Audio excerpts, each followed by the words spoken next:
Well, breaking news in the Middle East and a fresh warning from President Donald Trump as the United States conducts 10 strikes against multiple Iranian targets. The Pentagon releasing this tactical video showing the destruction. This back and forth is all in response to another Iranian attack against a tanker in the Strait of Hormuz. Iran also conducting drone and ballistic missile strikes in Bahrain and Kuwait. The regime is threatening a complete halt to negotiations with the United States. President Trump now saying the U.S. may no longer be reasonable and, quote, will be forced to militarily complete the job. All of this putting long-term peace talks in jeopardy. Well, TheHill.com's Zach Schoenfield is joining us now live from our nation's capital. Good morning to you, Zach. What details are you learning about these escalations?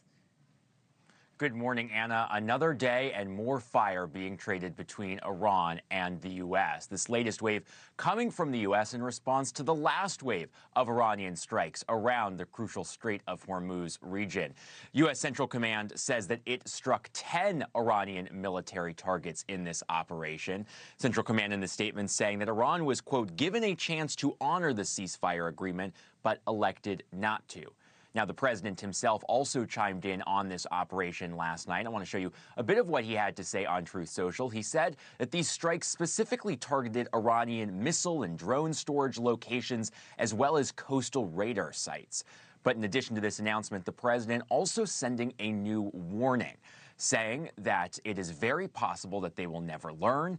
There may come a point when we are no longer to be able to be reasonable and will be forced to militarily complete. So even as we continue to have these talks about that memorandum of understanding as in a deal, the president there still holding the threat of military action over Iran.